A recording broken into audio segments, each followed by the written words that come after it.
So we get started, call to order. This is the Tuesday, May 2nd meeting of the Belvedere Finance Committee. Can we have a roll call? Yes, Chair McCaskill, Here. John Wilton, Here. David Walker, Here. Patrick Fader, Here. and Will Lyon. Present. And we also have Sally Wilkinson in attendance and Robert Zadnick and myself, Helga Cotter, the Administrative Services Director. Great. We only have two items on our agenda today. The first is a presentation regarding the city's insurance pool. Helga, do you want to start that? Sure. I'd like to introduce Amy Northam, and she is the Assistant General Manager for CIRA, our insurance provider, and also Kin Ong, the General Manager, and they have a presentation today.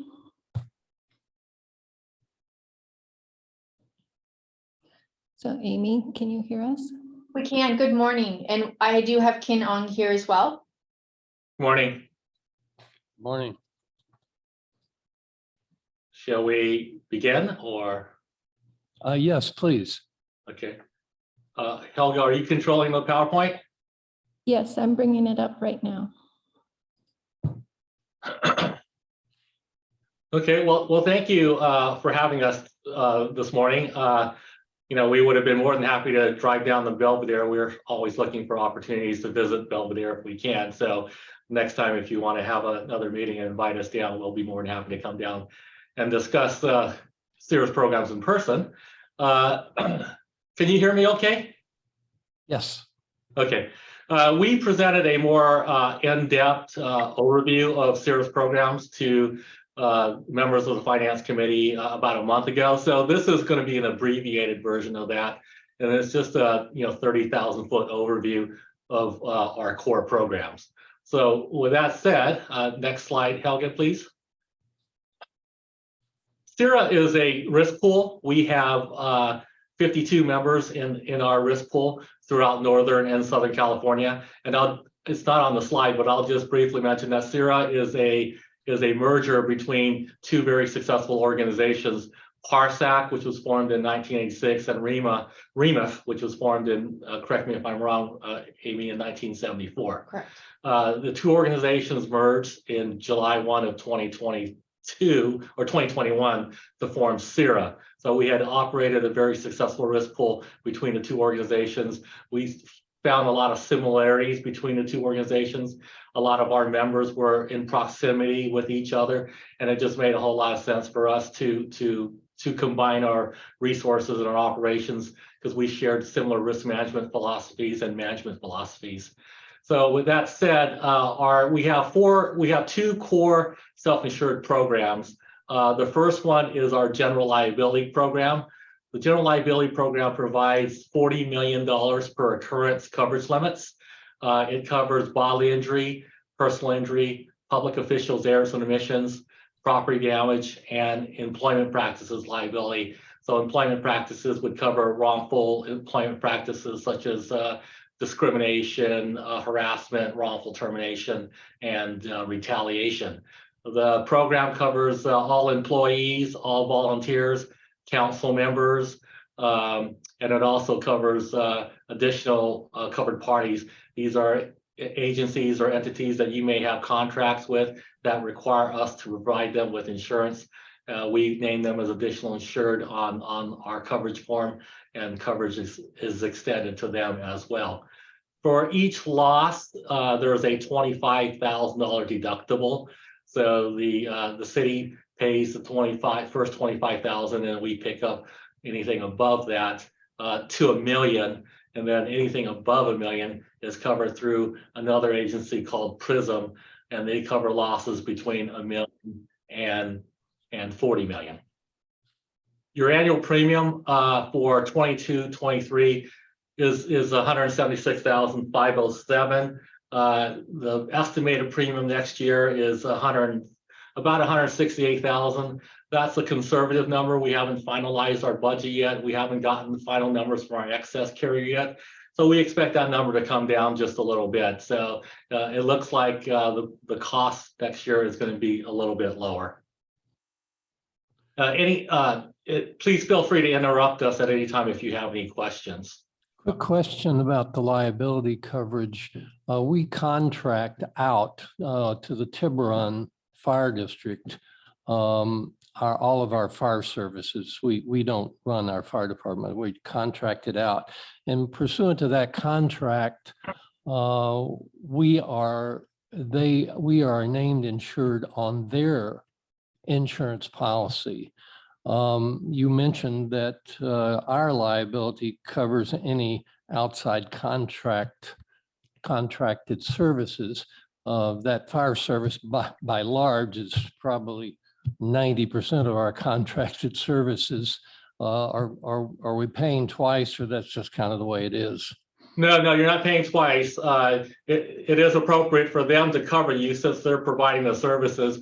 But if you were, let's say, to contract with Tiburon to provide public work services, then they would want us to name them as additional insured because we are providing those services for a fee. Therefore, we would then convey coverage to them. So it's only we're conveying coverage to another party by contract, typically when we provide them services or when we're using county facilities for a meeting, or if we're getting grant funds from the state for programs and they want to be named as additional insured, then that's where we would provide the additional insured endorsement and convey coverage to them via contract. Okay. I have a question. So what you're saying here is that the city of Belvedere has a $40 million coverage limit per occurrence for general liability? Yes. And do you have any idea roughly what the layering of that is? In other words, of the 176,000, how much of that is for 20 million to 40 million versus the underlying levels? I do, and if you can wait 1 second, I can run to my office and get it. So let me go there real quick. Well, okay. I mean, You want to do it while I present? You uh, want to get?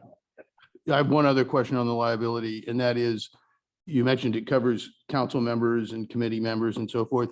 I Correct. presume that it covers those positions in the sense that coverage is also afforded to prior council members and prior committee members.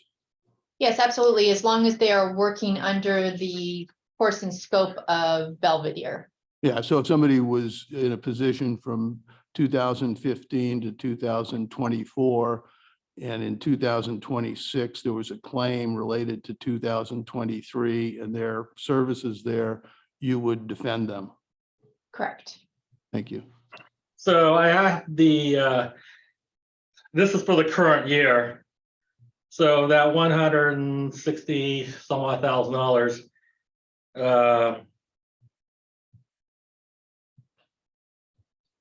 do some quick math. The excess piece is about $70,000. So that's the layer between $1 million and $40 million. Okay. Thank you. The employment piece is about $19,000, and then the rest of it is the general liability piece from $25,000 to $1 million. I have one quick question. You said the premium's going to go down slightly. What's the key reason for that? Well, our rates have increased. So the reason why the premiums would go down would be your loss experience. So it would be tied to your loss experience. We have something called an experience modifier that compares your losses to other members of the group. And if you do better than the pool, then you get a credit on your experience modifier. If you do worse than the pool, then you get an assessment. In this case, it appears that you guys are doing better, and therefore your costs are going down. And if I may add too, on excess, we are using very, very conservative numbers in our estimates. And we expect that those that the actuals, when the actual premiums come out, they will be a little bit lower than what our estimates are. So it will go down as a result of that as well. For the general liability coverage, other than the historical experience rating that you just mentioned, how are premiums allocates probably not the right word, but how do you decide how much City B pays versus City A? Is it based on number of employees, budget of the city, or some other factor? It's based on payroll. There's several components. There's payroll, there's your deductible, and then there's your loss experience. So those are the three components that allocate the cost. So the larger your payroll, the greater your exposure, the more an entity will pay. If you have a higher deductible, then you're retaining more risk, and therefore your costs should be lower. And then the final factor is your loss experience. If your losses are better than everyone else, then you should pay less. If your losses are worse, then you typically will pay more. So But it's, all other things equal, it's based on your payroll. yeah. Thank you.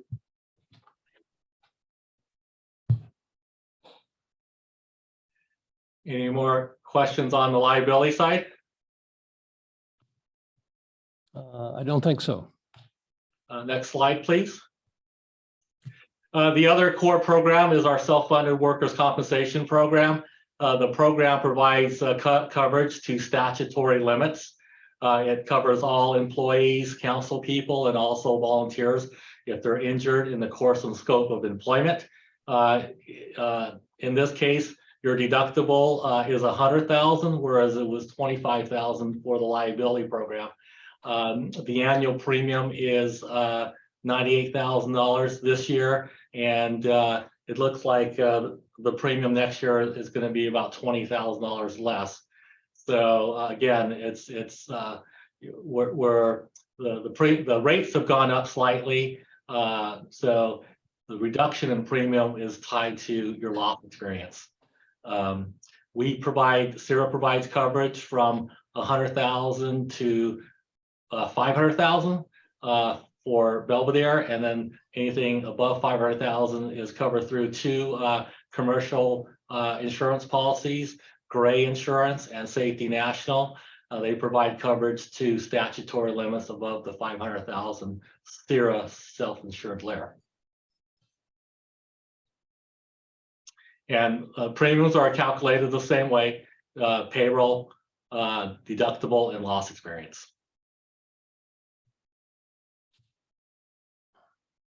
Any questions? No. Okay. Next slide, please. Helga, let's go ahead and skip property. We'll circle back to this one at the end. I understand there may be a lot of questions related to property. So the next line of coverage we're going to talk about is fidelity or crime coverage. This is actually a fully insured program, and we just use the buying power of all of our 52 members to purchase crime coverage for our members. So this is a direct flow through. This money is allocated straight to the city. There's no administrative fees added on, but it is a fully insured program. So our crime coverage is going to cover employee theft, dishonesty, fraud, embezzlement. So this is both a first party and a third party policy. It has $1 million of coverage limit and a $2,500 deductible. Belvedere's annual premium for this year was $957. So we see crime claims filed as a result of employee theft. That's one of the more common ones, but they also get filed in cyber cases as well, which is the next slide we'll talk about. Are there any questions related to the fidelity or crime coverage? No. Great, thank you. Next slide, please. Okay, so cyber liability, this is also a fully insured program. It covers breach response, cyber extortion, privacy notifications, funds transfer fraud. So this funds transfer fraud, that's where the crime coverage can tie in as well, because oftentimes when we do see a fraudulent transfer, there is a crime involved.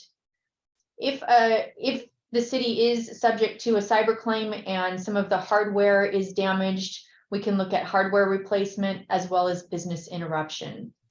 The resources that are provided in a cyber attack include the forensic cyber investigators, privacy counsel, and ransom negotiators if we're dealing with a ransom. The limit on cyber liability is $4 million. There's a variety of different deductibles. It depends on what type of claim we're dealing with, but there's a $10,000 deductible for breach response and a $50,000 deductible for cyber extortion or ransoms. The annual premium for Belvedere for this year is $4,044. If the city is ever subject to a cyber claim, I would highly recommend that you reach out to CIRA right away, and we can launch resources to the city as soon as possible and get some help out your way, including help with media response too. Any questions related to cyber liability? What does the phrase breach response mean? So that's going to be if, let's say, Helga comes into work one Monday morning and opens her computer and realizes that a cyber attack has occurred. So we respond immediately. Again, I would highly recommend that you notify us as soon as possible, and we'll provide breach response. So when that breach happens, we'll launch resources available to the city to help try to figure out where the breach is coming from. Are we dealing with a ransom? Are we dealing with an extortion? What the case may be. Got it. I have one question, if I may. This is fully insured, I presume, and if so, who's the underwriter? This is fully insured. We underwrite with Beasley on this one. Beasley is our carrier, and we partner with various cyber providers for some of the resources. So Kroll is an investigator we tend to use often. We also tend to use Baker Hofstetler, which is a law firm for privacy counsel. But we contract with Beasley Beasley is our carrier. Thank you.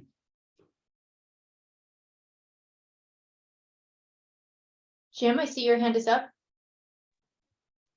Oh, yes, just very briefly, I just wanted to make sure I understood that cyber extortion includes the payment of a cyber ransom subject to the higher deductible and the $4 million limit. Am I reading that correctly? That is correct with an asterisk. There are some ransoms that happen from certain countries that the United States is not able to provide money to. So there can be no funds transfer to certain countries, North Korea, for example. So if a cyber attack occurs in the ransom is coming from one of those areas, then we have to come up with plan B. Generally speaking, yes, that is the case. Thank you. Absolutely. Jim Lynch. He's on as a panelist. So with Peter Mark on for today, I allowed Jim to come in as a panelist. this Okay. week. Any other questions about cyber?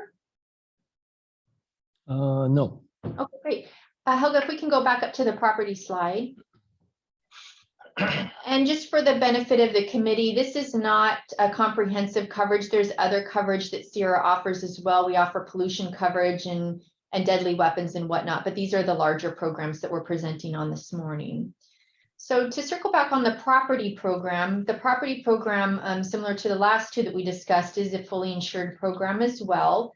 Next year, there will be a small component of self-insurance, which we'll talk about in just a moment. But the property program is an all-risk replacement cost coverage. So for example, if a Belvedere vehicle is involved in an accident and totaled in that accident, we will pay for the replacement cost, not the actual cash value for that vehicle. So it's a richer coverage. The property program covers all city-owned buildings and contents, the vehicles, like we just talked about, any contractor's equipment, course of construction coverage, business interruption, and flood coverage as well. Earthquake coverage, the city of Belvedere does take earthquake coverage on your city hall. It's a separate line of coverage from the basic property program.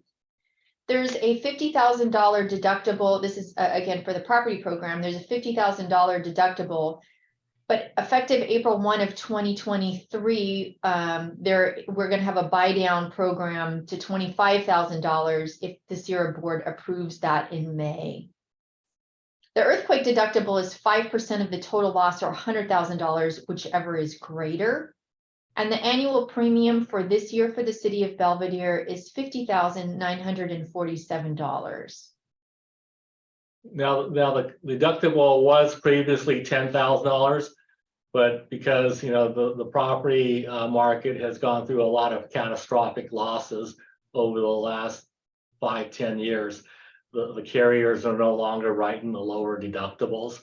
So they had increased our deductible to $50,000. The board in May, later this month, will decide on buying, as Amy indicated, buying down that deductible. So we would reduce it to $25,000, and we would have a self-funding layer between $25,000 and $50,000. The vehicle deductible will increase from $10,000 to $15,000. Would the, if you self-fund that $25,000 layer, does that impact the city's premium? Well, you will pay a portion of that self-funded layer. It's not going to be that great, maybe a couple $1,000s. We're going to fund that layer is going to be about $300,000, and we were going to allocate it based on total insured values. So I think Belvedere's allocation will be a couple $1,000s, if that. So one of the biggest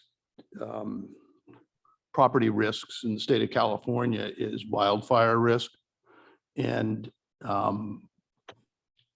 would say that Belvedere is probably low on that risk compared to most of the state or other parts of the state. Right. So if you're allocating that layer just across evenly, and that wouldn't factor in any wildfire risk. And that's one question. And the more important question is, I see that even with the deductible going from 10,000 to 50,000, it's a 25% premium increase. Is that attributed to a large degree to wildfire risk? It is. So the property program, CIRA is very thankful that our deductible for wildfire is not higher than any other program or any of the other coverages. That is not the case for many municipalities throughout the state. So we see on average between a $300,000 and a $500,000 deductible for wildfire. I have seen wildfire deductibles, particularly in Northern California, go up between 1 million and 5 million. And if you have a $5 million deductible on a wildfire plan, you really don't have too much wildfire coverage available to you.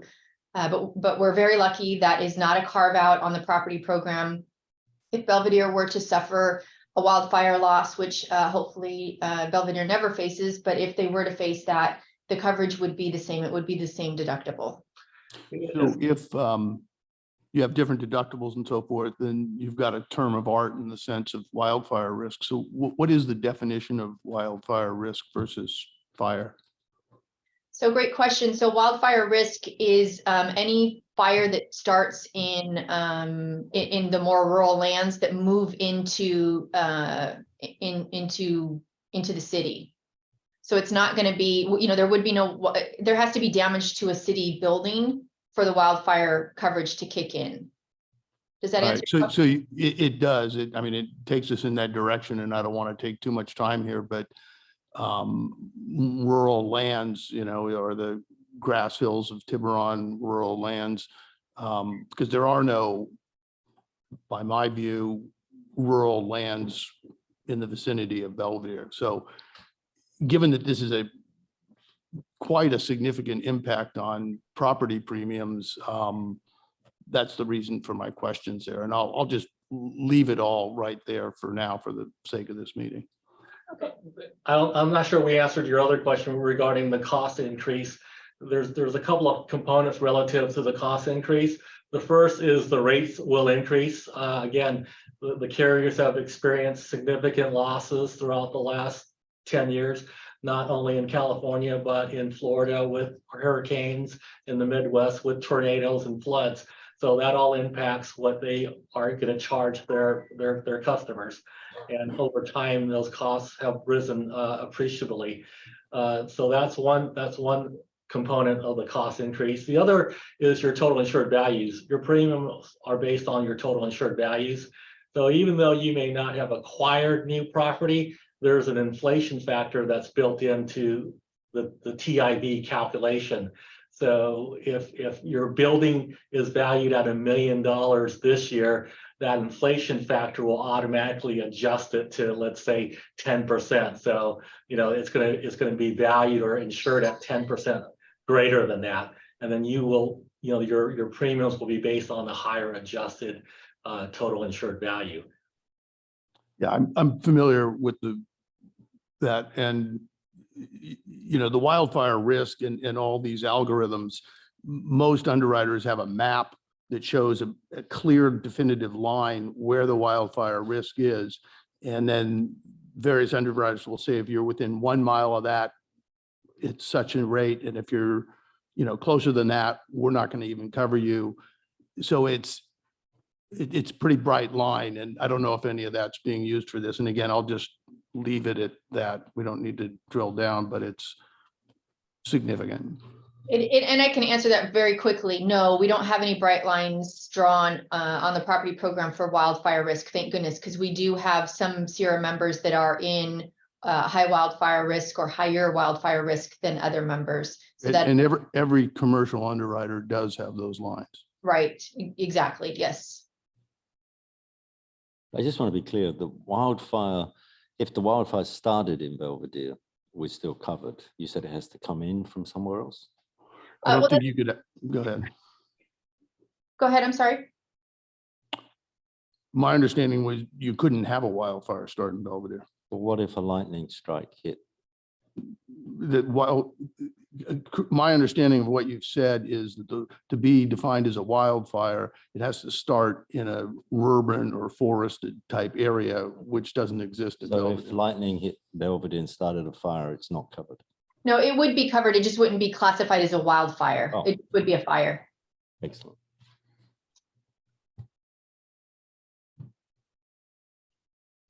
I mean, the biggest question is, are we going to get to on the causeways?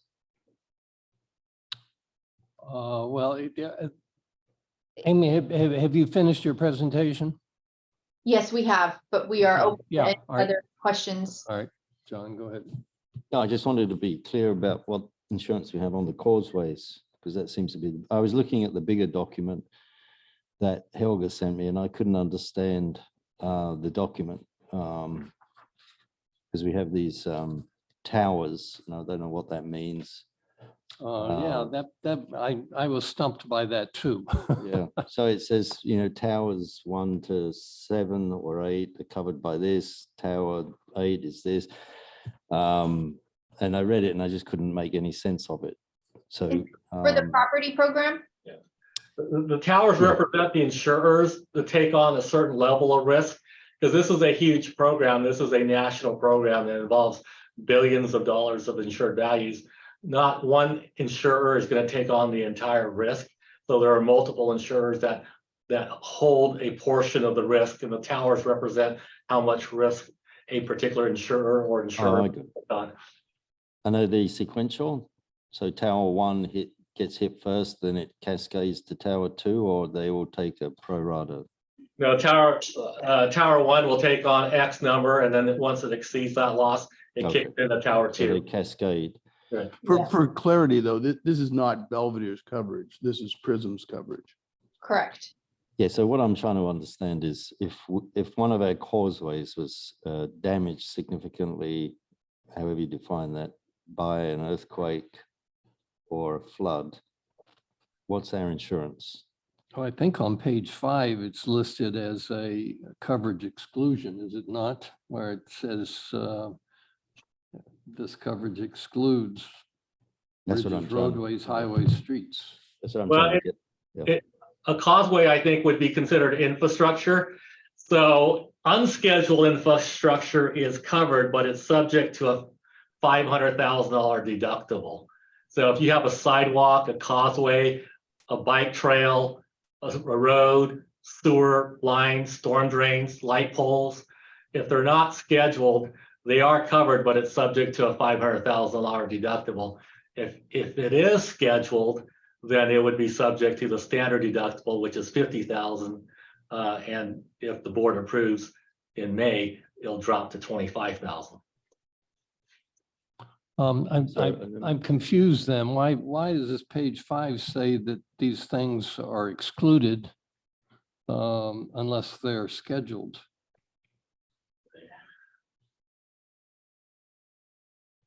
Yeah, I'm confused as well because the conversation we'd had in the prior meeting was that those levies were not covered.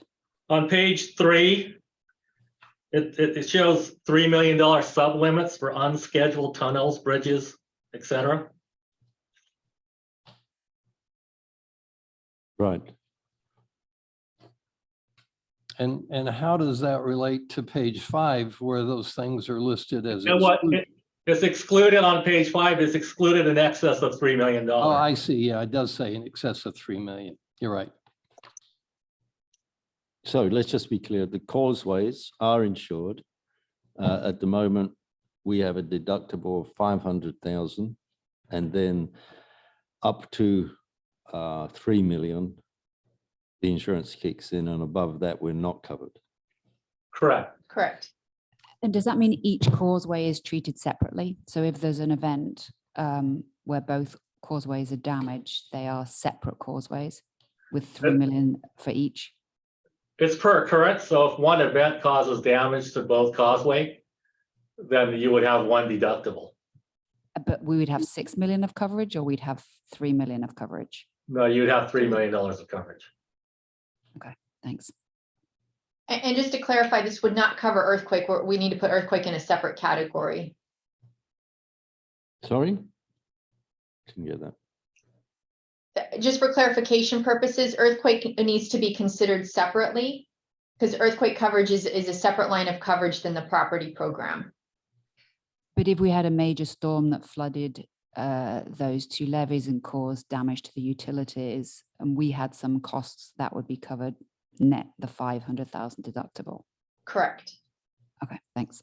But an earthquake wouldn't be covered at all, or it is covered somewhere else. There's no coverage for earthquake for those levies. You have earthquake coverage only for City Hall, is my understanding. Right. Because it's only for scheduled property and our only scheduled property is the city hall. For earthquake, correct. So I'm sorry, maybe I'm behind the curve here, but Amy, when we met before we talked about getting some quotes for that. Had that moved forwards or not? No, we can move forward with that. The broker gave us some estimates. They were, it was a pretty broad estimate that he provided. And there was direction not to proceed, but I understand that there is direction now that the city is interested in continuing to proceed. So that we're just waiting on some documentation. Once the broker has that, he can go out to quote for that. So at the last meeting, we presented those kind of ballpark quotes, and then we have the Robert Lowe, I believe, is the broker, and Robert's working on submitting those reports to him so that we can get a more exact quote. So will that come back to the finance committee just via email when you have those numbers? I can, yes. Okay, thanks. So quick question on that. When we last met, you were going to pursue two avenues for that earthquake for the levees. One was the outside broker, who I gather is Robert Lowe, and the other was through Prism. Yep. And Robert Lowe will do both.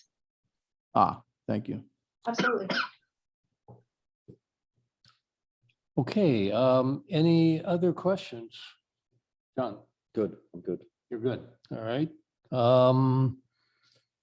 Helga, anything else that you think we need to cover? If I don't have anything Okay. for Sierra. Amy and Ken, thank you But very I have much. one, I'm sorry. Oh, sorry. There was a unfunded actuarial liability that was carried over from the one or both of the prior organizations that then formed our current CIRA organization, if I'm stating that correctly. And do we know what the amount would be currently attributable to Belvedere's allocation? That's one question. And the other is, what sort of a schedule is in place to pay off or amortize that potential unfunded actuarial liability? I'm assuming you're referring to the PERS liability? Yes, Yes. sorry. Yeah, so I'll try to make this as quickly as possible. It's kind of a long explanation. But prior to the merger, REMF had a PERS liability of, and correct me if I'm wrong, about $2.5 million for the UAL and about $7 million for the termination liability. And Parsac had which Belvedere would be associated with, Parsac had a UAL liability of $700,000 and a termination liability of approximately $4.5 million. So those liabilities did not merge with CIRA. They remain with the legacy organizations, and the allocation of those liabilities will be to each respective organization. As we move forward with CIRA, Parsac became the successor agency to REMA's PERS liability, and then we changed our name to CIRA. So the entire liability now for termination is about $13 million, and the UAL is around $3 million or so. And so we have a formula in place to allocate those liabilities relative to each member going forward, relative to Parsac, REMF, and CIRA. With regards to the termination liability, there was an Assembly Bill 1912, I think, was passed a couple of years ago that required if the JPA ceased its operations, that liability had to be paid off through the membership. We have an agreement between all the members that a plan that's out that will allocate the liability based on a member's percentage of premium to the total. So Belvedere has been a member for approximately 10 years now. So you would pay a small portion of that liability relative to your membership in Parsac and CIRA. So it would be part of the $4.5 million that didn't come over through the merger, and then whatever the ongoing CIRA liability would be going forward. And And can if can I may add, that's the bad news. The good news is that both REMF and Parsac owned property before the merger, and both of those organizations sold their property, and the sale of the property was dedicated, or the monies from the sale of the property was going to be applied to the PERS unfunded liability. So we both have, both legacy pools have monies that they can use towards that unfunded liability. So I guess the point of my question was, if from a balance sheet perspective, if things stop today, what would Belvedere owe the city of Belvedere? And secondly, if things don't stop, is this being amortized and paid where we will, it just doesn't ever get realized by us? I'll answer the first question. We don't have that calculation yet because it would require us to go back to over 40 years and get data to perform that calculation. Hopefully that day will not come anytime soon. Do you think it's under $300,000 Belvedere's allocation? of the 4.5 million? Yeah. It should be, Yeah. because it would only be, your premium to the total premium. That total premium over 40 years is, over $100 million or more. So, your premium relative to that 100 million or $150 million in total would be relatively small. It would be a Thank you. small percentage. Thank you. And your second question about moving forward with CIRA, yes, we do. This year, it's projected that CIRA will have approximately $8,000 in unfunded liability, and we are looking to fund that. So moving forward, we are looking to fund that as we go.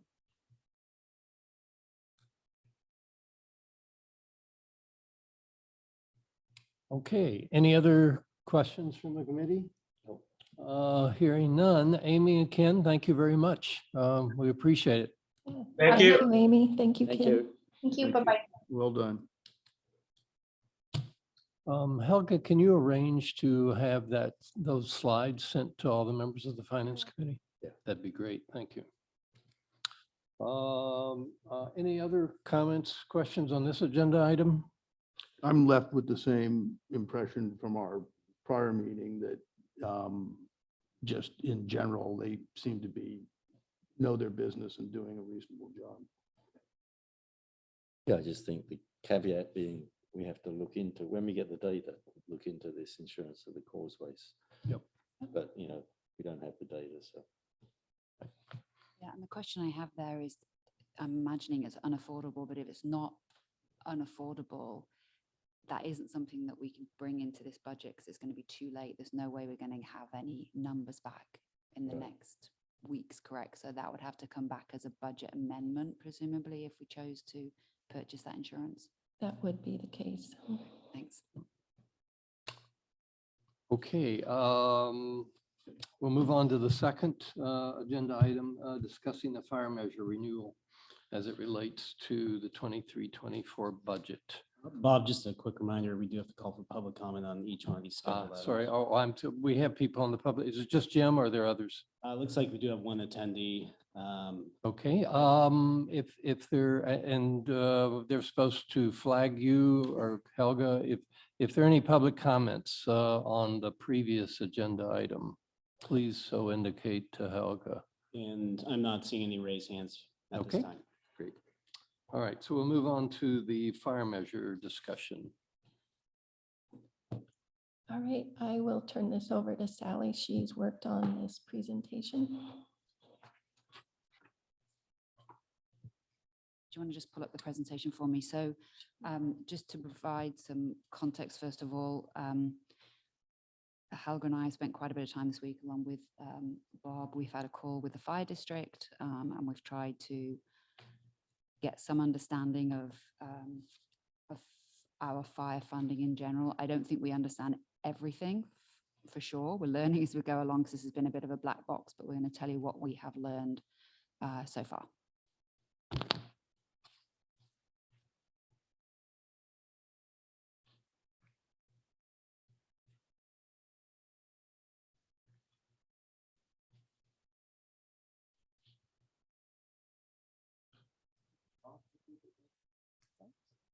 Okay,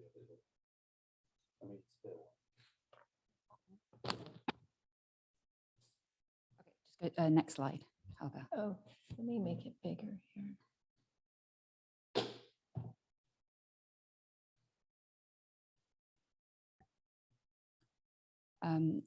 So what we're going to try and do first is just talk about the immediate question that came up at the last meeting about deferrals and sort of explain the context for that. So just for some initial background, Belvedere, as David knows, had an all-volunteer fire department until 1980, and then we began to contract with Tiburon Fire Protection District. The fire district is primarily funded directly from receipts from the town of Tiburon. Those monies do not go through the town, they go directly to the fire district, and it's a percentage of Tiburon's secured property tax receipts. We, as I think you all understand, are not a member of the fire district. We don't have a seat on the board. We just have a contract with the fire district, and we are essentially charged in relation to their annual expenses. And so they charge us on a monthly basis an estimated amount, and then there's a true up at the end of the fiscal year where we pay the sort of final amount of expenses. Our share is apportioned according to a number, which we still haven't fully understand the basis of, in terms of the number of residences in Belvedere versus the number of residences in Tiburon that are in the fire district. That number is currently 114, and we haven't quite got to the bottom of where that number comes from because it doesn't match our number in terms of what we think in terms of number of residences in Belvedere. And we think it includes some ADUs, but we're not sure. So we're still learning about that part of it, but that's the basis of funding. Next page, Helga. So as an agency, our perception at least is that it is a very well-funded agency. That number that they get from Tiburon is a very generous amount, and it has allowed them to build up a significant amount of reserves and to very aggressively over the last 6 or 7 years be putting additional funding into their OPEB fund and into firstly paying down some of their CalPERS debt and then funding a Section 115 fund. And so their Section 115 fund, as we understand it, they are aiming like us to fully fund on the basis of a discount rate of -1% vis-a-vis CalPERS 6.8%, meaning they're looking to fund down to 5.8% discount rate. And as of December 22, they were 50% funded on that. So they're doing very well in terms of their funding. What that means for us is that when money goes into just their general reserve, meaning they're running a budget surplus, we don't pay anything towards those reserves because it's not an expenditure, it's a transfer. Whereas when they fund pensions into CalPERS or into OPEB, it is an expense and we pick up a share of that, roughly 22% of that. When money goes into the 115, as we understand it, because from a GASB perspective, that is treated as a transfer and not an expense, they can't charge us for that because it's effectively just a transfer. But they are, for the most part, charging us for that, and they've been very aggressively funding it. We can talk about the sort of benefit to us of them doing that, but we have been, for the most part, funding our share of their 115 funding. But as of 2019-20, they started deferring a portion of that, not all of it. So they'd be putting a lot more in, but of a certain portion that they were putting into the 115, they wouldn't be charging us our 22% share of that. So as of June 2022, there was 665,000, which they said was deferred. I mean, they have funded it, but we just haven't paid our share of it. And they are projecting that as of June 2023, that unfunded share for us will rise to 760,000, and by June 2024, that share will rise to 1.365 million of unfunded. Again, we own 22% of that. We don't own all of it, and we can argue about whether we should be funding it at all, because it is just a transfer. It's like a move into a reserve fund. But we have been funding it, and their stated goal, which I think, again, we can discuss, is that they're trying to smooth our overall contract cost. And so that's why they've been deferring it. But the reality is that deferral is increasing over time. If anybody wants to sort of discuss any of these items directly, we certainly can, or otherwise I'll continue. Alga, do you want to just go to the next slide, because it will show there what the impact has been in terms of our contract cost. So there's a lot of volatility in terms of the year-on-year increase in our contract with the fire district. And you can see over the last few years that has been smoothed, or I would say reduced, as a consequence of us not paying our fair share of their 115. So that's been the impact. But because they're primarily funded by property tax revenues from Tiburon, that's the driving force of how much they're getting each year. And then we are just effectively picking up that same growth, but years that they generate a surplus, we pay a slightly smaller share. Years that they are spending, they're generating a deficit, or they're pulling from reserves, we're paying more than the 22% share, if that makes sense. So that's explaining the volatility that we see there. So next slide. Sally, that isn't some part of those peaks having to do with when they buy a new fire engine? So that's something that we haven't quite understood in terms of how that works out, because I suspect that that's right, that if they fund that from reserves, then we will see a big jump in that year. If they're funding it through debt, we shouldn't, because then we're just paying back that debt service. So there's some things. But one thing I think happened and again, we don't know this for certain, I think one of the things that happened in 2001-2 was that's when our fire tax increased. And I wonder whether they just had been holding some stuff back and whacked us with a big increase, but we don't know that. But I think you're probably right there, and we need some more information in terms of those years of big increase. But the city, this increase, 25% or whatever, pick a number, that same percentage increase applied to the Tiburon portion. Not necessarily, because if they've pulled from reserves to fund their Oh. expenditures, Right. then no. And they do have about $6 million in reserves, and some of it is assigned and some of it's unassigned. Right. Yeah, it's important to remember, David, though, that the Tiburon is funded through a property tax, so they don't control that revenue coming in. It's determined by the valuations, by the county's valuations of all the properties each year. So if you look at a sort of average over a 20-year period, their budget goes up by about 6 to 7% per annum on average. And that just reflects the growth in Tiburon's property tax revenues, which is pretty consistent with the growth in Belvedere's property tax revenues as well. It's not different. And we may not know this at this point, but if they pull from reserves for a capital expenditure, there would be depreciation of that asset, but that doesn't flow through to us. Again, that's some stuff that we're trying to figure out the Yeah. details of. We don't know the details of that yet. But you can see, I mean, the impact of these deferrals has been that we've had more of a smoothing effect over the last few years, but we have a growing liability.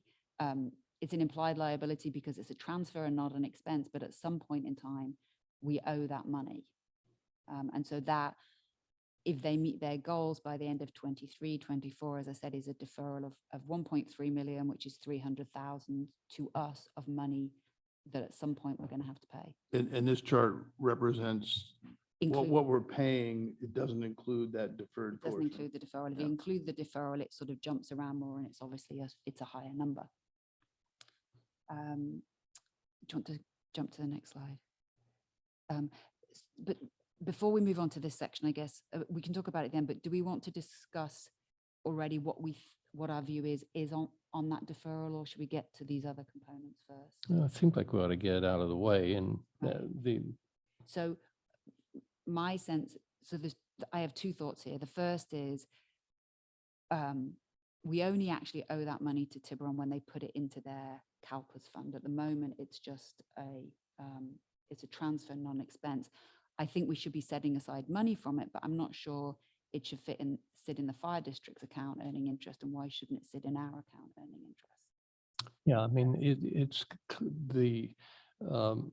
their deferral of part of our contract cost is at their discretion. It's not a formal policy. It's to our benefit because it doesn't take into account the time value of money. So, in fact, in that conversation, Heidi, their CFO, on at least 3 occasions said, well, this is just too much trouble. We're happy not to defer this stuff anymore. And I said, no. We just want to understand it.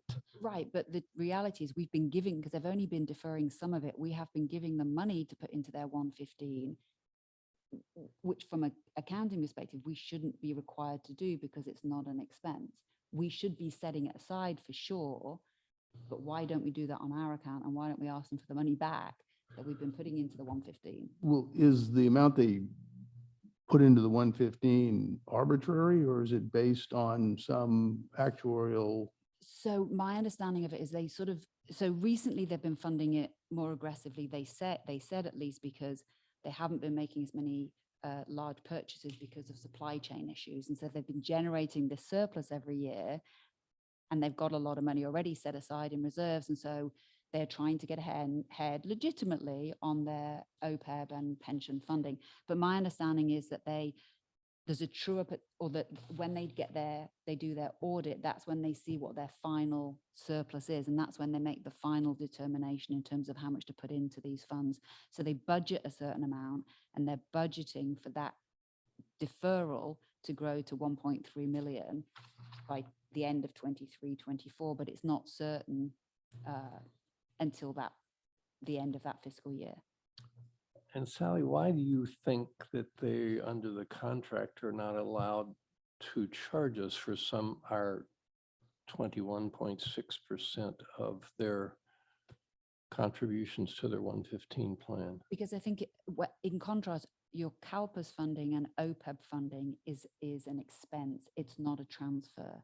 Whereas under GASB, funding of 115s are a transfer, and that's because you can pull the money out and use it for current year pension expenses. The problem is the contract doesn't refer to GASB. It doesn't refer to audit. In fact, the contract just doesn't even state how they determine it. It's an example in Exhibit A. So I agree, but they don't charge us for reserves, and this is just a reserve. You would think so. So, and I'm not saying we want to do that. I mean, my first thought here is we should make sure that we as a city fund that 300,000, if that's where we end up. I think we're just deferring a cost right now when we shouldn't be doing that, because it's not like it's a smoothing, it's growing. The size of it is growing.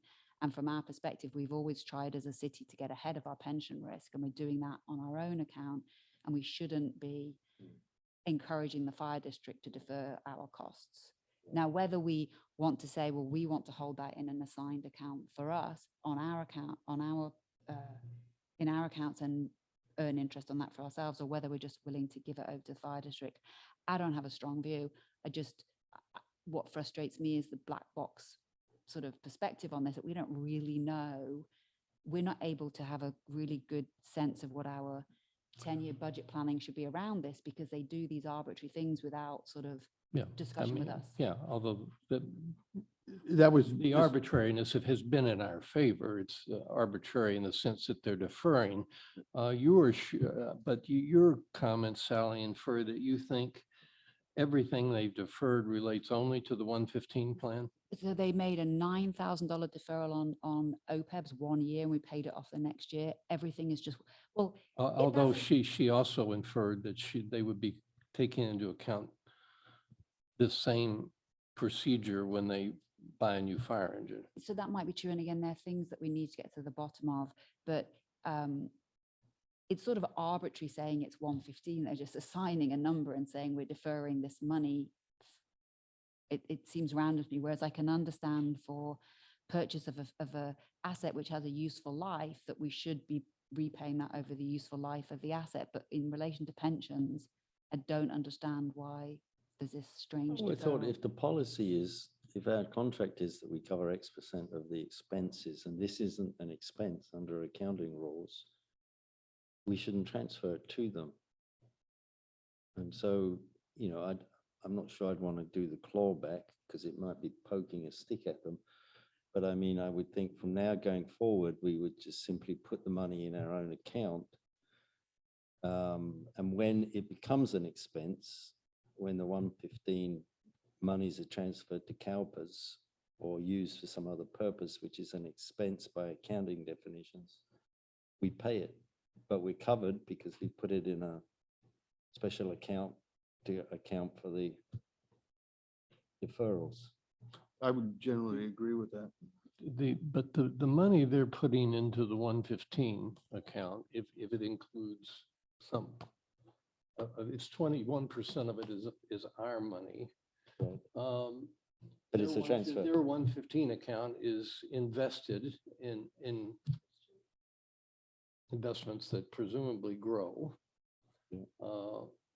And we will get the benefit of that. So the only argument is, well, can our 115 plan get a better return than their 115 plan? Otherwise, there's not any difference, is there?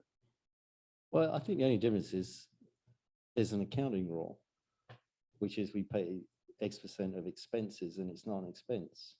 I mean, you brought Well, up. again, the well, contract doesn't say, No, no, but I the mean, we know- contract is but you- totally nebulous. You brought up the point, right, which was a great point, that when we're audited, why isn't this shown as a liability? And the answer is, it's not an expense, so it's not a liability. Well, no. The answer to that question is we contract them for their services. They bill us a certain amount. And Which that's, should be expenses. which is our legal liability.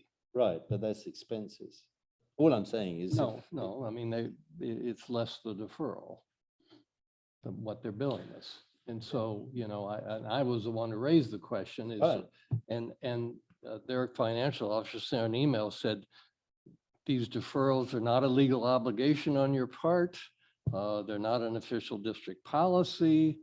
It's just kind of like their board once a year say, well, we don't want to charge No, I get our it. only customer too Yeah. much money this year, so we're going to charge them less this year. Yeah. I just think it's sort of, So one issue I have with it is that because 115 money can be pulled out to pay for current year pension expenses, it could get really fuzzy because if we put money into that 115, but then they pull money out and it's treated as an expense that year, are they going to double bill us? Are they going to bill us again because it's an expense in that year? So each iteration gets fuzzier. Yeah. So it Yes. starts with sort of this arbitrary number, of how much they're going to put into the 115, which sounds like it's based on how much money they have in the shoebox that year rather than the actuarial Yeah.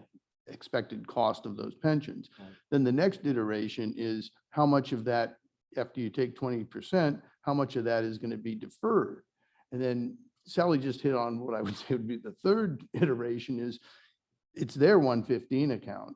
And even if we contributed through this process, we have no control over that. And it's used for a current year, whether we get charged or not. Yeah.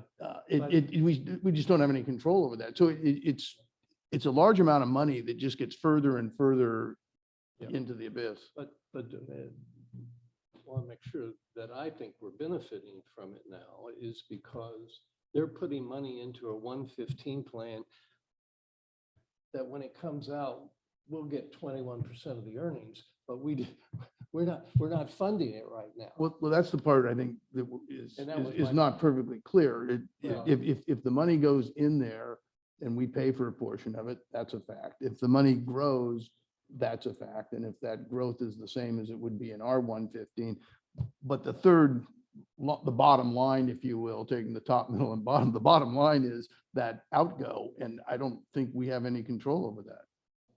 But it seemed pretty clear on the phone call.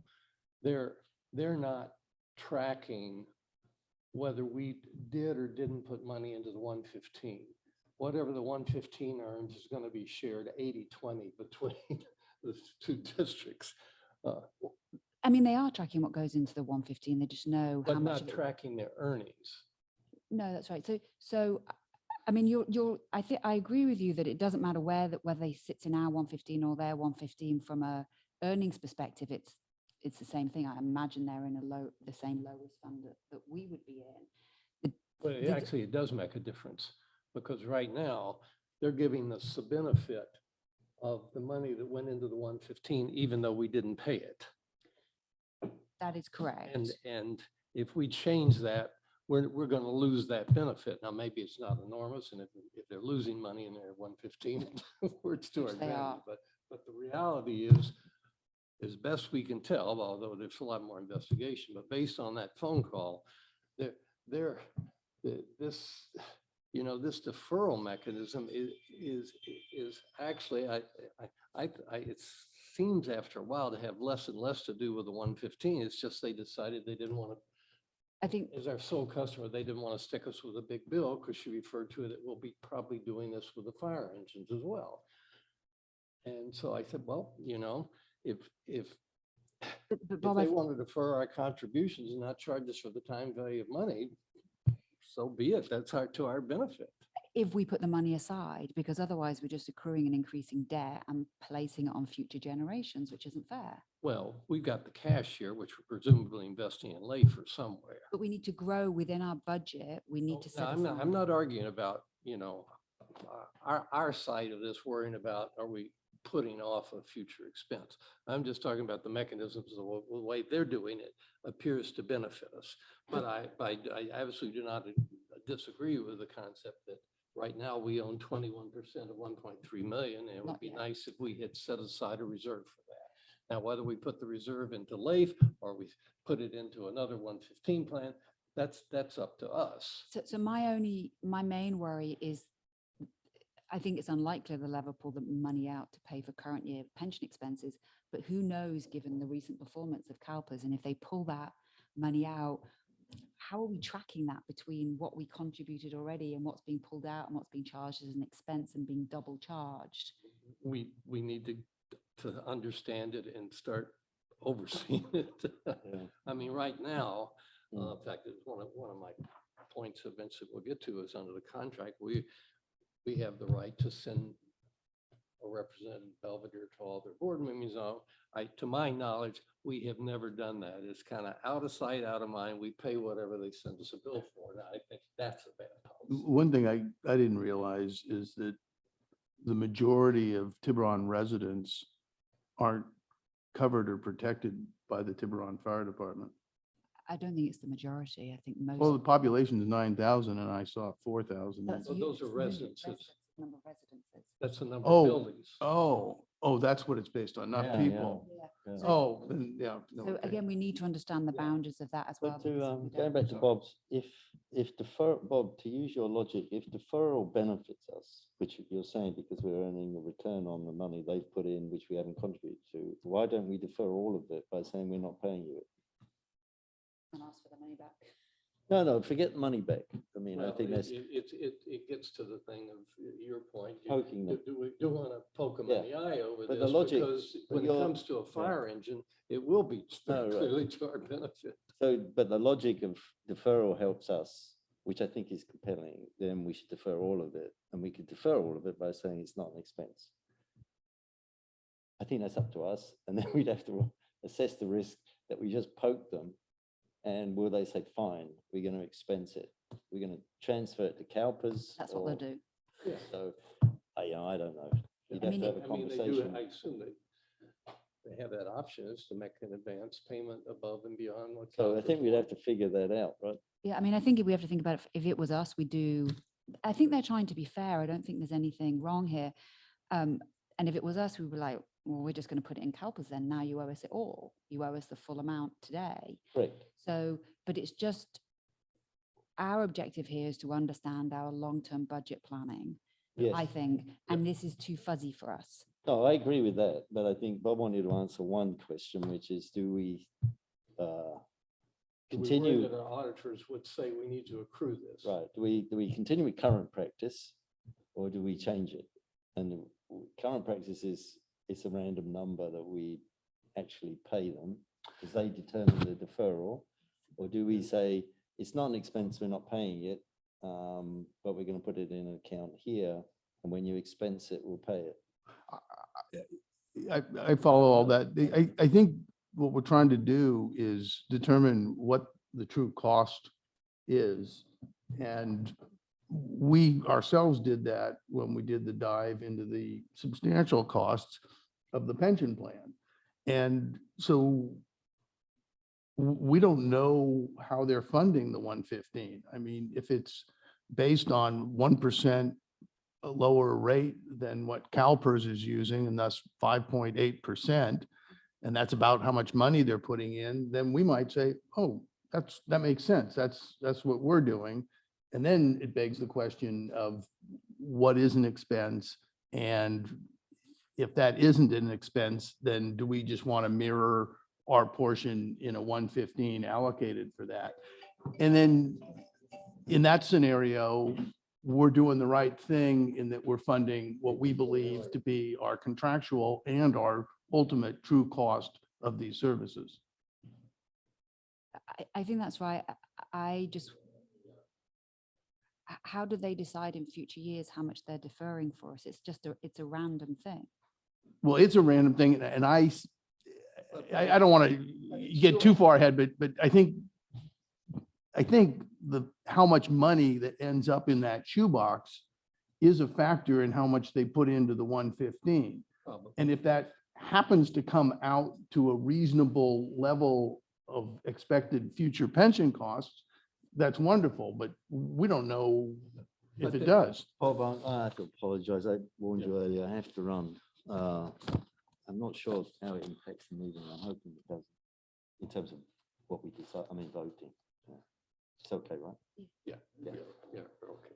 But I mean, in any given year, we know how much the deferral is. They very clearly said, if you don't want us to defer it, send us a check. We'll send you a revised bill for a higher amount. Or we can say, we know how much it is. We're going to invest it someplace else ourselves. But we sort of have to know, I guess, that And they do tell us. So, each so year. the number that they start with, the numerator is the, all of their actual expenses plus their 115 deferral. I mean, we have to sort of determine that that's the number they're starting with for us. Yeah, well, they give us a, well, yeah, we have to get into a lot more detail. There's a lot of adjustments. They get a lot of revenue funding from other sources, which they reduce their expenses by. Any revenues they get from another source, and there's a whole list of them there, and I kind of understand what some of them are and others they don't. But again, the contract, it says it will be determined as in the attached example. The exact example starts with budgeted expenditures. So I'm going to throw another spanner in the works here because they have just, or in the current fiscal year, they're doing the upgrade of Station 10. And so we just got an email from Heidi saying, we don't know the full cost, but they said they're going to debt finance that up to 4.3 million. And if that's exhausted, they're then going to use reserves. And so with the debt financing, obviously that will just get expensed over presumably the 30-year life of the bond or however they finance it. But if it gets pulled from reserves, then that will hit us in full immediately. And so that's another piece of this budget planning that we need to get a better handle of in terms of how that affects us. Yep. But 10 is the Trussell Glen. Yeah. And do they have a rough idea what they're going to spend? I think originally it said 4 million as I looking back a year or so ago, but now they're saying they're issuing a 4.3 million loan and will use reserves when that's exhausted, I guess. So I don't know. We don't know what the final budget She cost also is. said that, I mean, they are forecasting in the next couple of years a new fire engine, which she said costs 3 million. Isn't that what she said? Yeah. So there's some pretty big numbers floating around there. Maybe they get a fire engine, the new ones similar to the size that Mill Valley has that can get on tight roads. I don't know, but there she's essentially saying budget for a 7 to 10% increase each year until the deferrals are exhausted in terms of our invoice. So that's like just a number thrown in the air, and she may be right, but it's just we don't really. Again, it's just this black box nature of all of this that's frustrating. If we're considering an increase in the fire tax, and we really need to understand those financials. Yep. So That is clear. We yeah. do need to understand them better than we do now. Yeah, and I think your point that we have this contract from 1989, is it 19? I can't remember when it is. 1999. 1999. That's I've never seen a contract like it, and we should be revising that contract to be much clearer in terms of what expectations are, both in terms of service and cost.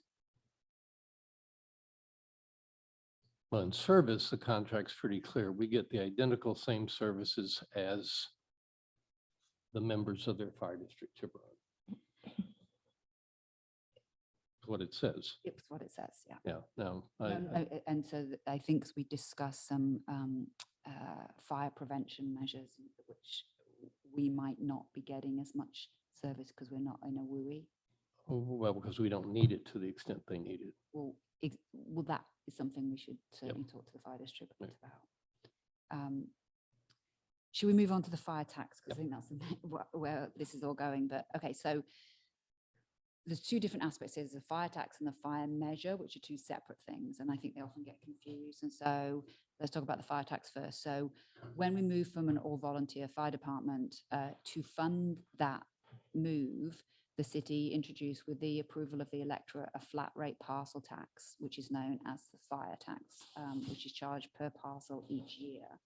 And initially, that actually more than covered the full price of the contract with Tiburon Fire Protection District. I think we looked at 1982, was it? 1981. And it covered like 120% of the contract cost. The fire tax itself is indexed against local CPI and population changes, so is growing at sort of 3 or 4% a year. Between 1980 and 2000, the contract cost with Tiburon Fire Protection District escalated by a lot more because it's essentially based on assessed value increases. And so as a consequence, the city was forced to pick up an increasing share of that contract cost from the general budget because the fire tax covered a decreasing share of that. So next slide, Albert. So in 2000, the electorate voted to increase the fire tax to take that pressure off the general budget. It didn't fully cover the contract cost, but it picked up an increasing share. And so you can see there what the voters approved in 2000, which was, I think, about a 60-something% increase essentially in the fire tax itself. Since that change, the contract cost has continued to grow at a faster rate than the fire tax charge has grown. On average, our contract cost has gone up by about 6.6% and the fire tax has gone up by about 4.2%.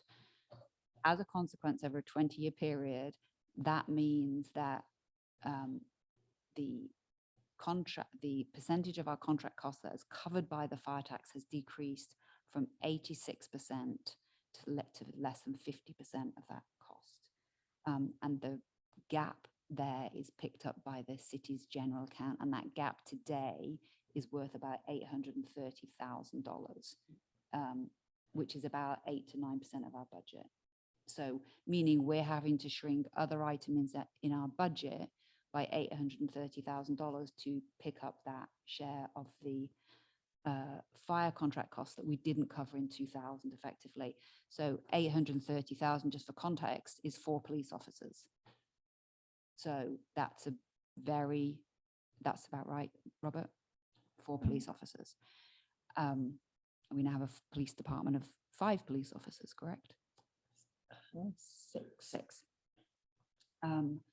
So because that has been growing in our budget, we have been cutting back on police, on public works, and shrinking things in general because we are having that burden in terms of the fire tax itself. Do you want to just go to the next slide so we can just look at the,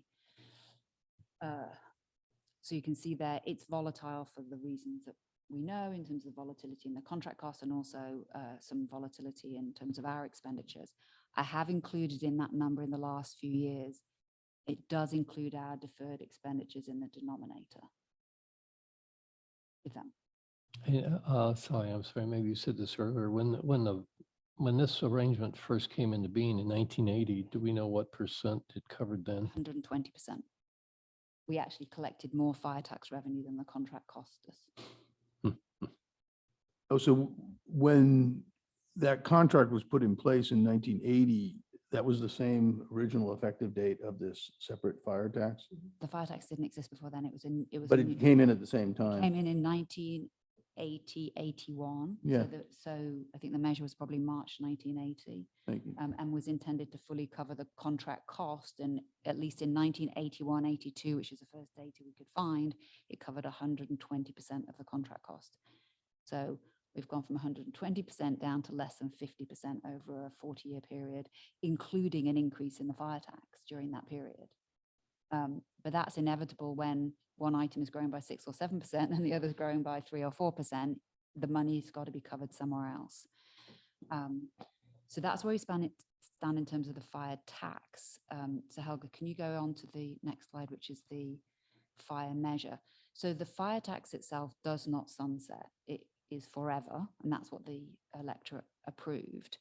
But what we need to do every 4 years, and I think you guys are probably aware that we have a fire measure that's on the ballot every 4 years, and that is next due to renew in March 2024. It is not a renewal of the fire tax. The fire tax does not sunset, but there is something called the GAN limit on government spending, which says that you can't spend in any given year, and there are some exceptions. Your spending cannot grow by more than some specific growth factors, which are essentially California personal income growth plus population growth, which is essentially 6 or 7% a year, but it's indexed against, I think it's a 1989 basis, I think it is, on 1979 basis. So when we introduced the fire tax, we automatically exceeded that growth. And so we have to do a budget override every 4 years in order to allow us to allow an override of that GAN limit. So if we didn't have that fire measure pass every 4 years, what it would mean is that we could collect the funds but we couldn't spend them. And if you don't spend them, after 2 years, you have to give them back to the taxpayer. It's a really complicated process. And this is all tied to the fact that in 1980, we were dramatically increasing our tax. And so So the- from that point through time immemorial, we have to go back and do this measure every 4 years. That's right. And so there are lots of exceptions to it. So for example, capital expenditure is excluded, bond measures are excluded, which is why if we'd done the transfer tax, which we didn't, we wouldn't have had to do this budget override because it would have been financing a lease arrangement, which is excluded from this scan limit measure. Hmm. But the fire spending is not, because it's just a general annual expense. And so we have to put this measure on the ballot every 4 years, which we never really explained to the electorate because it's so complicated, but they vote for it enthusiastically because it's the way that we fund fire. So what happened in 2000 when we did also increase the fire tax as well as the fire measure is that we had 2 measures on the ballot in that year because it couldn't be a single ballot measure. One was just to do the standard budget override, which is a simple majority. And then the second measure was to increase the fire tax, and that requires a 2/3 threshold. So the fire measure doesn't provide any revenue. It just allows us to collect the tax revenue and spend it. Yes, that's correct. And if the fire measure failed in any year, and it requires a simple majority threshold, after 2 years, we'd have to give the money back to the electorate and we'd have to fund fire fully from our budget, which would be Have we increased the fire tax every 4 years? no. So the fire tax is on a formula where it automatically increases by local cost of living and population changes in Belvedere. And that's what we agreed when the fire tax was first approved in 1980. It's on a standard escalator. And that's the reason the average has only been 4.2%. Exactly. It's on a standard escalator, and that was what the original measure said. So that's where some of this. Do you want to just go to the next slide quickly? Because this just shows you the history of past measures. And so what you can see here is that the fire measure has always been a breeze to get through. You need a 50% threshold to approve it, and we're in the 80s and 90s. In 2000, when we put the fire tax increase on the ballot, it passed by 90%. It's never been opposed except in 2004 when Dr. Rothman chose to oppose Measure C as it was at the time. And he argued that we had a lot of reserves, and the rebuttal was, well, that's because we target 50% reserves or whatever it was at the time. And that's sensible budget planning. And if you don't pass the fire measure in 2 years' time, we're going to be running massive deficits. So the arguments weren't taken, but times were different. And you can see over the years that support for the fire measure is trickling down, but it's still very popular because people want fire support. The other point I didn't point out, which I think is a sort of really important piece, and I think we've mentioned it before, is that of call outs that Tiburon Fire Protection District provides in each year, about 20% does come to Belvedere. So that share allocation seems fair, but about 80% of them are ambulatory calls. They're not fire calls. And so most of that service is going to the more elderly residents in Belvedere, who are the ones that typically need more ambulatory care. And so I think that was part of the argument originally as to why it should be a flat tax per parcel rather than based on assessed value or anything else. In terms of use of service, it wasn't, to base it on assessed value wouldn't be fair. There were lots of reasons why just a flat parcel tax per property was a fair allocation, and I don't disagree with that at all. I mean, I think that's probably right. There isn't a perfect way to assign this tax, but it seems as fair as anything to me. But so that's where we stand. We are due to renew our fire measure in March 2024, and so if you want to go to the next slide. It's 23 years since we last increased the fire tax. It obviously is placing an increasing burden on our general budget, and we, as you know, are having to defer a police officer because we can't afford that police officer. We're deferring, we're not spending as much on public works as we would like to, and that's a growing trend because of the increasing burden on the general budget from fire spending. And so the question, I guess, for the Finance Committee is, is this the right time to explore that funding for fire? And so these are just, they're not hard and fast. These are just some things that we might want to explore. Just a one-time increase in the fire tax like we did in 2000, Which would require a 2/3 vote. which would require a 2/3 vote and would be a separate ballot measure from the increase in the from the budget override. A second, and we don't know whether this is legal. I spoke with Justin Fagioli and he's like, we never explored it when we did the fire tax, but he doesn't know whether it's legal. Could we tie the growth in the fire tax to the property tax roll so that it would increase by the 6 or 7% rather than by the current formula, which is this population and cost of living formula? Could we do both, which would require, as I understand, but we need to confirm it, 3 ballot measures, which would be impossible, but we should explore it. Should we consider joining Tiburon Fire Protection District? They've mentioned it. Justin tells me when they first contracted in, Tiburon Fire Protection District did not want Belvedere to be annexed into the fire district. That was his recollection. But they seem to be open to it. But we really need to explore what that means for Belvedere, because if we paid the same share of our property tax revenues, which I think in Tiburon's case is 10.9%, that's way more than our 2 million budget costs right now. But we don't know what that formula would look like, and Helga's been doing some work on that to see who decides how your 1% property taxes get allocated in the first place. We don't know that. Would that potentially reduce our general fund property share tax or whatever? Yeah, we wouldn't pay any of it. It would, if we join the fire district, then That's right. So the the city pays nothing. It's, Yeah, but we lose yeah. our share of the 1%. Currently, we collect 21% of that 1% assessment.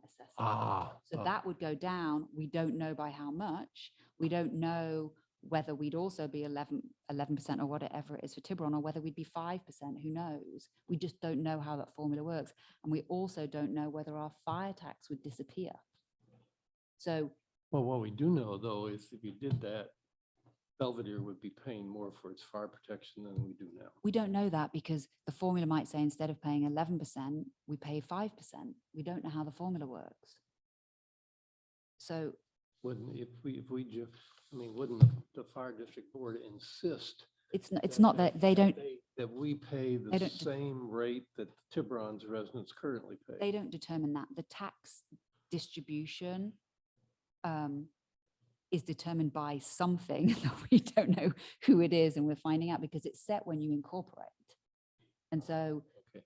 it- Well, but it would be fair to assume that the fire district board would be less than anxious for us to join them if we're going to get a lower rate than their existing well, if they taxpayers get. well, if they're thinking about equity, why would one neighborhood pay more per property than, they've always said that's fair.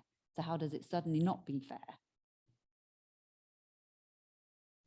So Well, I mean, I think they probably, I mean, well, They s- first of all, they're elected boards. They rely on the electability from the people that are currently paying it as part of their tax base. And if that population discovered that their representatives on the fire district board were getting to let Belvedere in at a lower cost, but it wouldn't be they might have something to say about it. right, but it wouldn't be a lower cost because per property it would be the same. But the truth is we just don't know. We don't It'd know be a any lower tax rate than they're paying. a lower tax rate, but you could argue why that would be the case, because our assessed values are 2.5 times as high as they are in Tiburon on average.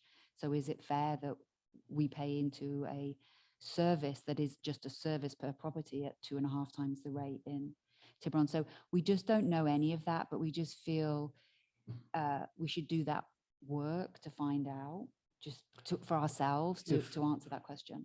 If the Tiburon Fire District was willing to let us join them, what does that require from our voters? A 2/3 of measure vote? I mean, Don't know.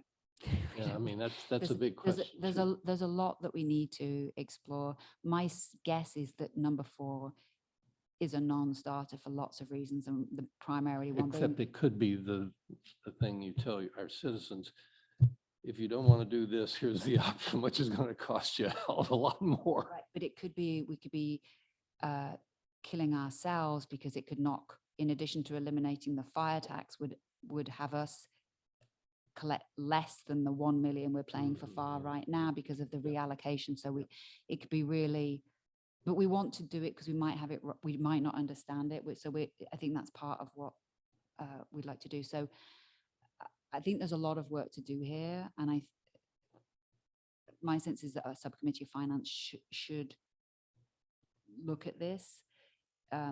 It doesn't have to be a Brown Act committee. It can be a subcommittee, and therefore we can just do the work quietly and then come and present it back to the finance committee and then to the city council with recommendations. The one thing I would say, well, this is a difficult time in terms of taxes.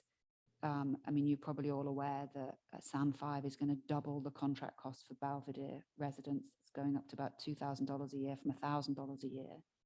And that doesn't require a vote of the citizens to do that. I couldn't follow that. I looked at it for 10 seconds, but then there's some kind of a credit that's applied, Yeah, right? You had to read it carefully. The first line really is just for Tiburon residents. The second line is for us. And the explanation confused you. It said there's only two Tiburon residents, two houses in Tiburon that get the lower rate. But I don't know the details, but we pay twice as much as Tiburon does for SAM 5 per property. And that was tied historically to some kind of capital improvements, but they've been paid off and we're still paying more. And so SAM 5 and not a city issue, but the point being, my understanding is that SAM 5, PG&E, and who knows what other utilities are going to be asking for pretty chunky increases. MMWD. I don't know, but that should all factor in terms of any final decision as to whether we want to increase the fire tax, because all those things need to go into the mix. If I may, just a couple really quick questions. This number 2 on the options, is the intent there to mirror the growth in the cost? But it doesn't exactly, because it would mirror their gross allocation, which is not our cost. But it's smoothed. If you ask for the increase in the budget cost, it could go up by 25% one year, down by 10% the next year. This is a smoothing technique, which on a trend basis is all of their revenue. If we tie So I follow that. And, but as far as if this were to go to a vote, an option would be to tie it to our cost. And that's something somebody can understand, that this was originally expected to cover the cost. It covers 50%. That's a good point. So that's an option. And then the only other question I have at this time really is on this deferral, just to understand it. The first year of deferral was $300,000. Is that, or do we have, I don't.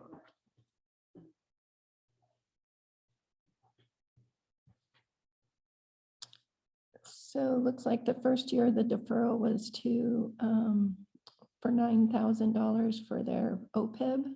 And then the second year. And what year is that? 1920. Fiscal year 1920. Ah, That was only 9,000 and then it was paid off the next. This chart says fiscal year 19, but maybe they use the beginning date instead of the ending date. and then when was the next one? So the next year was also in 1920, they contributed 359,000 to their section 115, the SEPT plan. And that was deferred till 2021.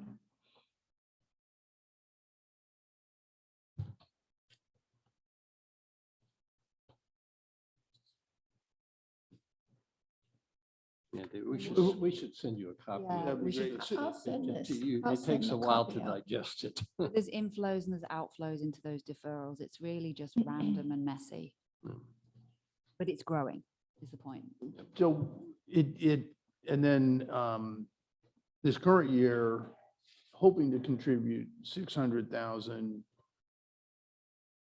That's, so that would be if they, well, we don't know what they're doing. Because I mean, 20% of 600,000 is 120,000, but how much are they deferring for the 23-24? For the 23-24, they're deferring the full 605,000 that they're hoping to contribute, but then they're going to defer that. But only defer our portion. Yes, Yes. So in other they fund words, it. They fund it, but they just don't charge us our share. I see. So they would put 600,000 in, Yeah. but instead of charging us 120,000, they would defer that. Correct. Okay, because I thought in last meeting's comments on yours on this, that the deferral was to us was a much larger number than Well, they referred 120,000. to 1.3 million, and that's the the total. Ours is total. only 21% of the 1.3 million. So if they fully, Oh. if they do what they say Okay. they're planning to do, we owe by the end of next fiscal year, $300,000 in total. Okay, I feel a little Mhm. better. So the 700 is going to, if they hope for 600, that goes to 1.3. And if their hopes come true, then our share would be 260 roughly at that point. 260 or 300,000. And Okay. I'm guessing, could be wrong, I'm guessing that they're going to be, I mean, their OPEBs are fully funded, their pensions are pretty well funded, and I think this is they're funding their new fire station. You know, your pension obligations are going to go up through CalPERS because of the investment performance for the last 2 years. I don't think there's going to be a lot of funding into their 115, certainly not in these large amounts in coming years. So we're going to be paying this off, and I don't think this weird thing is going to last for much longer because they've Well, got I- other things that I- they will have to charge us for. But It depends on their gross revenue. it does. It depends on what surplus they're generating, and then they'll lob any surplus into their 115. So The bottom line of all this, Sally, is we need a committee. yes, Because this is a humongous amount of work to figure this all out and then to decide how in the world we approach our voters about it. I mean, to me, the bottom line is clear. I confess, I thought the original initiative back in 1980 was the city paid 50% of it. And yikes. I mean, you know, city has to operate on the same allocation of property tax revenues every other city does. And the difference is the other cities are not paying for this and we are. well, they're paying indirectly because, I mean, Tiburon only gets, I think, 8% of tax revenue, whereas we get 21% nearly. So I think, you know, the Tiburon Fire Protection District is just a really well-funded agency. That allocation they get is leaving them in a really strong fiscal position. And they're doing what any other agency would do, which is whatever you get, you spend. And they're doing the right thing and putting it into pensions and OPEBs and capital investments and And a beautiful those fire station. yeah, and a beautiful fire station, all of those things, because we do the same thing. The only reason it's tricky for us is that we contract with them and we have to pick up 22% of that growing tab, and our fire tax doesn't cover it. Yep. So we're not going to persuade the fire district to spend less. I mean, they're just not going to do that, and they're doing the right thing with pre-funding OPEBs and pensions. Yep. It's just whether, I think for me, it's just having a contract that is more transparent or that allows us to understand our financial commitment better, and that would allow us to know how to plan for that in terms of fire tax or other funding measures. The one thing I think that Helga mentioned is that this committee has to be narrow in its remit. It can't just explore every possible funding option. Is that correct, Helga? It has to sort of limit the scope specifically to fire? Yeah, we have to have kind of a specific goal to keep it an ad hoc subcommittee. So it has to be, You have to have a limited scope of focus and on a single issue or task. So wh- Exploring the options of our fire tax. So, yeah, I did check with the city attorney yesterday and, you know, if we look at different options for funding it, that's kind of under that scope. so just, so that it's just a committee to explore the methods of funding our fire fire contract. measure. But Fire in contract order to costs. do that, they would have to investigate how we're being charged currently for the service, Right? which it covers everything we would want them to talk about, doesn't it? Yeah, I Mhm. think so. I think the only thing that there would not be scope for is to look at other creation of other line items within the budget to raise revenue. Something that's not tied to fire. And we have ideas floating around, but it wouldn't allow scope for that. We'd have to, Like a communications tax or something, or some things, but it couldn't be within the scope of this committee, meaning the alternative would be to say, we have a gap of whatever we think it is in the budget each year, $500,000. Can we create a new revenue stream independently? But I don't think it needs that scope. I think this is a fire cost and it should be something that directly funds it. if people won't vote to pay for fire protection, I can't imagine they'd vote for anything else. I know. And if, you know, if we were really trying to catch up with 2000, that would be an $800 to an $850 increase in the fire tax, which would be an 85% increase on where we are currently. I don't, you know, part of that would be how much do we think the electorate do we think they would even have any interest in increasing the fire tax, and by how much would be tolerable?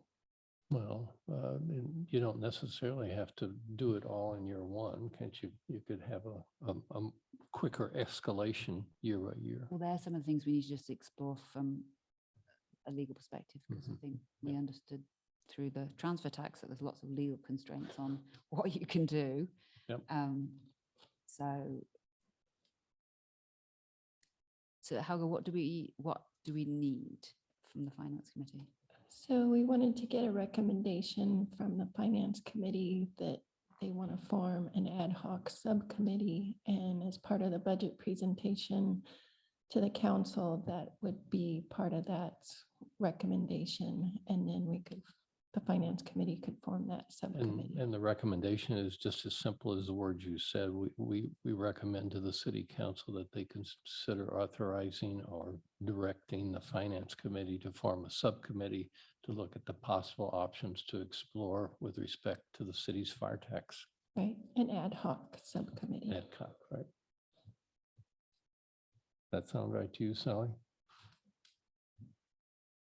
Can you draft something like that? And then that's our recommendation. Okay, Do we need to vote? I think it would be helpful if we could do a vote, just a okay. Okay, roll call. all right. Any further comments on that proposed motion? If not, can we have a roll call? Yes, Chair McCaskill, Yes. David Walker, Aye. Patrick Fader, Yes. and Will Lyon. Yes. And just for the record, John Wilton left during the presentation. Can we go back to the question of deferrals and what we want to do in relation to that in respect of this current upcoming budget?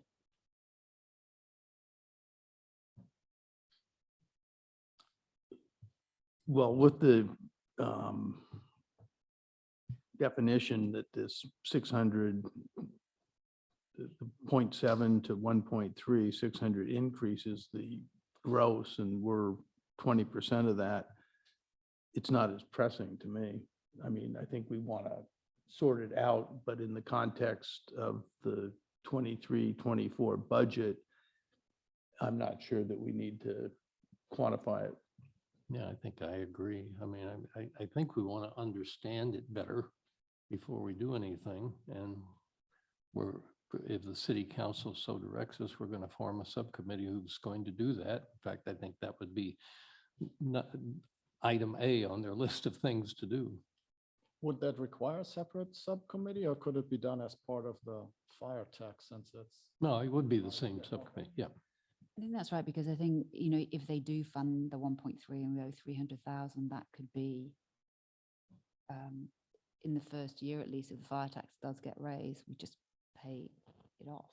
Mhm. Or we either pay it directly to them, or we set aside from that increase in fire tax in that first year.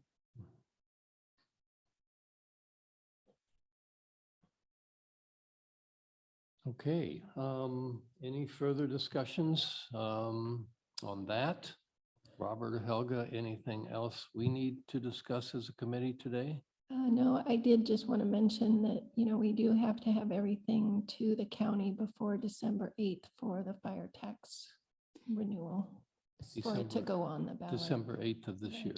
Yes. So do you want to put a timeline within the recommendation that, because I think we can get this done during May, June, possibly July. Do you want to put a timeline? Well, the first question seems to me is assuming the council meets next week. I would assume they're going to recommend we do this. We don't want to have another meeting just to appoint the subcommittee. Should we go ahead and decide today who would be on that subcommittee? Do we need a meeting to appoint a subcommittee? Technically, no. If you're going to city council to authorize the subcommittee in terms of process, it's always better to, wait until you have those marching orders from Okay. city council. However, technically, if you want, you can assign members or recommend members to that committee today. Well, because I mean, since we can't have a Zoom meeting, it means we've got to all come down here again just to decide on a subcommittee. I But, think we just get to yeah. appoint it. Hmm? I think as the chair, you just get to appoint it. oh, is that right? That's right. Oh, With- okay. All right. That's fine. With the support of the elected. Can I ask one other question though, unrelated to any of this, because we do have other items, agenda item, is that right? Not today. Not today. That was it. So one thing with everything going on in the financial industry and smaller banks, I do wonder whether it's worthwhile just exploring what our exposure might be in terms of risk to where we are holding cash. Okay. And I don't know what that looks like. I know that Will is a banking guy on the wrong side of things, but whether there's any sort of, whether that's worthwhile or not. I just know that some other agencies are doing that. We certainly don't want to be in a position where, Everyone's doing it if they're paying any attention to what's going on. I don't know whether Will has any thoughts on that. I think the key thing is, who are we banking with? Somebody, asked that earlier. And then I think, are we holding above the FDIC limit? The simple fix has been to buy a money market fund, which, is a beautiful thing right now. A government money market fund with like a 7-day duration is yielding like 4.5% or so. So we should be buying that one way or another. And I would just say if we're uncomfortable with the risk of, a small regional bank, perhaps we, move upstream. Or go to a bank that has Intrafi. Are you familiar with that, Will? I'm not. Tell me about that. There's something like several hundred banks in the US that participate in an agency called Intrafi. You can go on its website and see it, but Intrafi at 10 minutes till midnight every night, they swap funds with others so that if I have $1 million in my account at Bank A, every midnight, 750 is spread out to 3 other banks. The largest bank that participates in, I think, is New York Bank, Mellon, New York. None of the top 5 or 6 banks do it, but there's some local smaller banks here. It does. Heritage Bank does it. There are a couple of the local banks. I don't think West America does it, but I don't know that for sure. But that's one way to deal with it. I think there's lots of restrictions on where government agencies can put their money, and that might Well, be. these are all FDIC insured banks. Okay. I just think it might be worth doing a little bit of research into whether we are, as Will said, actually optimizing right now in terms of the cash that we have, but just more generally what our credit risk exposure is and whether we should be, whether the bank we're with is the right bank given the circumstances. I can look into that and then let the committee know. Would that be something you could, because I feel like you're more knowledgeable on this than the rest of us, would that be something you'd be able to spend some time with Helga on? Yeah, definitely. Okay. Thank you. That'd be great. Yeah.